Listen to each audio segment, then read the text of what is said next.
Hello students, 12th standard mathematics, chapter 1, applications of matrices and determinants, exercise 1.2ல first ப்ராப்ளத்தில் 5th subdivision ஒரு matrix கொடுத்துருக்காங்க. அந்த matrix என்ன கேட்டிருக்காங்கன்னா rank find the rank by minor method அப்படின்னு கேட்டிருக்காங்க. ஸோ ஆஸ் யூஷுவல் நம்ம இது வரைக்கும் முன்னாடி போட்ட ப்ராப்ளம் போல் இதுவும் நம்ம அதுக்கு ஒரு நேம் கொடுத்துக்கலாம். So let A equal to the given மேட்ரிக்ஸ்னு எடுத்துருக்குறோம். இந்த மேட்ரிக்ஸில் நம்ம ரேங்க் கண்டுபிடிக்கும் போது மைனர் மெத்தட் யூஸ் பண்ணி கண்டுபிடிச்சோன்னு சொன்னால் நாம் அந்த கொடுத்துருக்கூடிய மேட்ரிக்ஸுக்கோட ஆர்டர் முக்கியம்.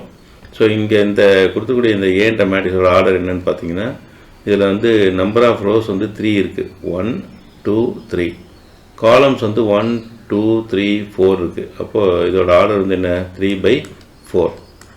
சரி, இந்த மாதிரி ரெக்டாங்குலர் மேட்ரிக்ஸ் வந்ததுன்னா அதுக்கு ரேங்க் மைனர் மெத்தடில் ரேங்க் கண்டுபிடிக்கிறதுக்கு நாம் ஒரு ஃபார்முலா யூஸ் பண்ணுறோம். என்னென்னா ரோ ஆஃப் ஏ. இந்த ரோ அப்படின்றது வந்து ரேங்க்கு குறிக்கும். எதோட ரேங்க்கு ஏன்ற மேட்ரிக்ஸோட rank is less than or equal to minimum of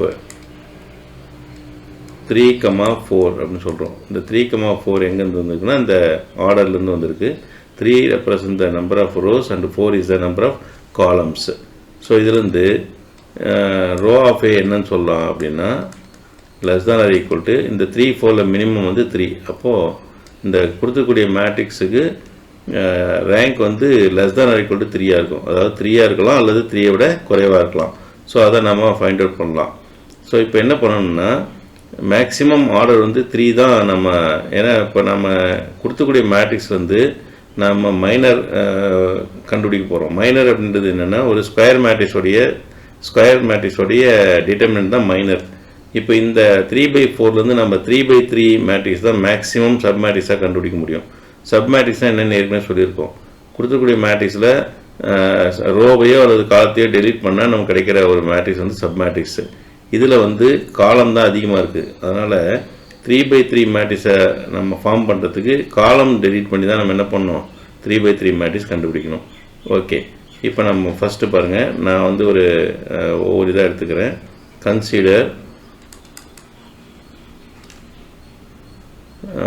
consider என்ன ஃபஸ்ட்டு இங்கே பாருங்கள். இந்த இதில் வந்து ஃபஸ்ட்டு காலம் 0 0 8, செகண்ட் காலம் 1 2 1, தேர்டு காலம் 2 4 0. இந்த சப்மேட்ரிக்ஸை நான் எடுத்துக்கிறேன். இதில் இந்த சப்மேட்ரிக்ஸ் எப்படி கிடச்சிருக்குன்னு சொன்னால் எனக்கு நான் வந்து 4th காலத்தை டெலீட் பண்ணியிருக்கேன். 4th காலத்தை டெலீட் பண்ணிட்டு மீதி இருக்கிறத மட்டும் ஒரு சப்மேட்ரிக்ஸாக எழுதியிருக்கேன். சரியா, இதுக்கு நான் டிட்டர்மினன்ட் கண்டுபிடிச்சா என்ன கிடைக்கும் அப்படின்னா டிட்டர்மினன்ட் ஆஃப் 0 0 8 1 2 1 2 4 0. ஸோ இந்த டிட்டர்மினன்ட் வேல்யூ நம்ம கண்டுபிடிக்கிறதுக்கு C1 அந்த C1 காலம் இருக்கு இல்லையா, அது வழியாக நம்ம என்ன பண்ணலாம் எக்ஸ்பேண்ட் பண்ணலாம். அப்போ C1 வழியாக போகும்போது இதுக்கு வந்து ப்ளஸ் குறி போடணும், இதுக்கு மைனஸ் குறி போடணும், இங்கே என்ன பண்ணணும் ப்ளஸ் போடணும். இதில் நமக்கு ஃபேவராக பாருங்கள், அந்த காலம் 1ல் வந்து 2 0 இருக்குது இல்லையா. அந்த மாதிரி 2 0 காலத்திலே ரோலே வந்தால் அதை எடுத்து நம்ம எக்ஸ்பேண்ட் பண்ணுறது நமக்கு ஈஸியாக ஆன்சரை கொடுக்கும். அப்படி பார்க்கும்போது C1ல் முதல்ல +0 அடுத்து -0. ஸோ 0 வரதுனா ரெண்டையும் போட வேண்டியதில்லை. அடுத்து 8. இப்போ 8 வச்சு எக்ஸ்பேண்ட் பண்ணும்போது 8 இருக்கக்கூடிய காலம் 8 இருக்கக்கூடிய ரோ டெலிட் பண்ணால் மீதி இருக்கக்கூடிய என்ன 1 2 2 4ன்ற மைனர் இருக்கும். இதை எக்ஸ்பேண்ட் பண்ணிக்கலாம். 1 × 4 4 மைனஸ் 2 × 2 வந்து என்ன +4 கிடைக்கும். அது ஏற்கனவே ஒரு மைனஸ் இருக்கனால நமக்கு -4 ஆகுது. So this is equal to 8 × 0 equal to என்ன ஆகுது 0 ஆகுது. பாருங்கள், நம்ம இப்போ என்ன பண்ணோன்னா 4th காலத்தை டெலீட் பண்ணி ஒரு சப்மேட்ரிக்ஸ் கண்டுபிடிச்சோம்.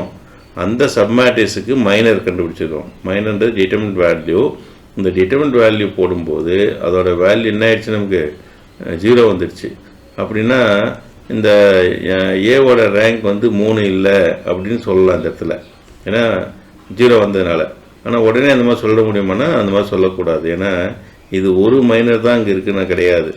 இந்த மேட்ரிக்ஸில் இன்னும் மைனர் நமக்கு இருக்குது. எல்லா மைனருக்கும் நம்ம டிட்டர்மினன்ட் வேல்யூ கண்டுபிடிச்சி எல்லாமே 0 வந்தால் தான் நம்ம வந்து 3 கிடையாது அப்படின்னு சொல்லி 3க்கு அடுத்து குறைவான நம்பருக்கு போகணும். பட் இப்போ இன்னும் நம்ம மைனர் இருக்கனால அடுத்த இன்னொரு மைனர் எடுத்து நம்ம ட்ரை பண்ணலாம். எகைன் இப்போ நவ் கன்சிடர் இன்னொரு மைனர் எடுத்துக்கலாம். கன்சிடர் 0 0 8. நான் டைரெக்டாக மைனரே போட்டுறேன். 0 0 8.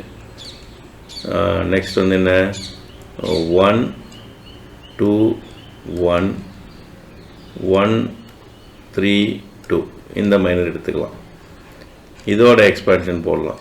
இதோட எக்ஸ்பேன்ஷன் அதே மாதிரி காலம் ஃபஸ்ட்டு காலம் வழியாகவே எக்ஸ்பேண்ட் பண்ணிக்கலாம். ஃபஸ்ட்டு காலம் வழியாக எக்ஸ்பேண்ட் பண்ணும்போது இது ப்ளஸ்ஸு, இது மைனஸு, இது என்னது ப்ளஸ்ஸு. ஸோ ஃபஸ்ட் ரெண்டும் 0வாக இருக்கிறனால நம்ம தேர்டு இது மட்டும் போட்டால் போதும். 8 இன்ட்டு இப்போ 8 இருக்கக்கூடிய காலமும் ரோவும் டெலிட் பண்ணலாம். இது மட்டும் இருக்கும் பாருங்கள். இது மட்டும் இருந்தால் இந்த மைனருடைய எக்ஸ்பேன்ஷன் எப்படி போடலாம்? 1 இன்ட்டு 3 இல்லையா? மெயின் டயக்னலில் வந்து 1 இன்ட்டு 3 3. அடுத்தது இது ரெண்டையும் மல்டிப்ளை பண்ணி அது சைன் சேஞ்ச் பண்ணணும். ஏன்னா இப்போ இங்கே ரெண்டையும் மல்டிப்ளை பண்ணால் 2 இன்ட்டு 1 + 2 வரும். ஆனால் நம்ம சப்ட்ராக்ட் பண்ண போகிறோம். அதனால் என்ன போடலாம்? -2. இந்த மாதிரி நம்ம நிறைய அட்ஜாயின்ட்டியை போடும்போது நிறைய போட்டுக்கிறோம். ஸோ 3 - 2 வந்து 1 வரும். அப்போ என்னது 8 இன்ட்டு 1 = 8. இது வந்து நாட் ஈக்குவல் டு 0 பாருங்கள். இப்போ நாட் ஈக்குவல் டு 0 வந்துடுச்சு. ஒரு மைனருக்கு ஈக்குவல் டு 0 வருது. அப்போ இன்னொரு மைனர் எடுத்து போடும்போது நாட் ஈக்குவல் டு 0 வருது. நமக்கு நாட் ஈக்குவல் டு 0 வந்து ஏதாச்சும் ஒரு மைனருக்கு இருந்தால் போதும். எல்லாத்துக்கும் இருக்கணும் அவசியம் இல்லை. இதில் கூட எல்லா சப்மேட்ரிக்ஸும் கண்டுபிடிச்சி அந்த சப்மேட்ரிக்ஸ் எல்லாம் நம்ம என்ன மாற்ற வேண்டியதில்லை, மைனராக மாற்ற வேண்டியதில்லை.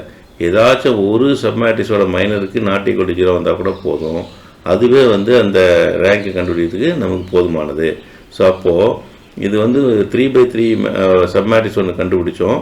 அந்த 3/3 சப்மேட்ரிக்ஸனுடைய ஒரு மைனருக்கு வந்து நாட் ஈக்குவல் டு 0 வர்றதுனால இந்த கொடுத்துருக்கக்கூடிய அந்த ஏன்ற மேட்ரிக்ஸோட இது வந்து என்ன இருக்கும்? ரேங்க் என்ன இருக்கும்? 3ஆக இருக்கும். சரியா? இது பார்த்துக்கோங்க. ஏன்னா ஒரு வேளை நீங்கள் எதிர்பார்க்காம ஃபஸ்ட் இதை எடுத்து போட்டு 0 வந்துடுதுன்னு வச்சுக்கோங்க. எடுத்தோடனே 0 வந்துடுச்சு அப்படின்னா இது வந்து ரேங்க் வந்து 3 கிடையாது அப்படின்னு நம்ம ப்ரொசீட் பண்ணக்கூடாது. எப்போ நம்ம வந்து ரேங்க் 3 இல்லைன்னு சொல்லணும் அப்படின்னா இதில் என்னென்னலாம் பாசிபிலிட்டி இருக்குது மைனர் 3/3 மைனர் வந்து இதெல்லாம் பாசிபிள் மைனர் இருக்கோ அதெல்லாம் எடுக்கணும். அப்போ பார்த்தோம்னா இதில் வந்து நமக்கு 4 3/3 மைனர் கிடைக்கும். சரியா? அந்த 4 3/3 மைனருக்கும் நம்ம வந்து டிட்டர்மினன்ட் வேல்யூ கண்டுபிடிச்சி 0 வருதா வரலையான்னு பார்க்கணும். அப்படி பார்க்கும்போது நமக்கு வந்து ஒரு மைனருக்கு 0 வந்தது. ஆனால் அடுத்து இன்னொரு மைனர் எடுக்கும்போது நாட் ஈக்குவல் டு 0 வந்துடுச்சு. அதனால் ரேங்க் வந்து என்னவாக இருக்குங்க? 3ஆக இருக்கும். சரியா? அவ்வளோதான்.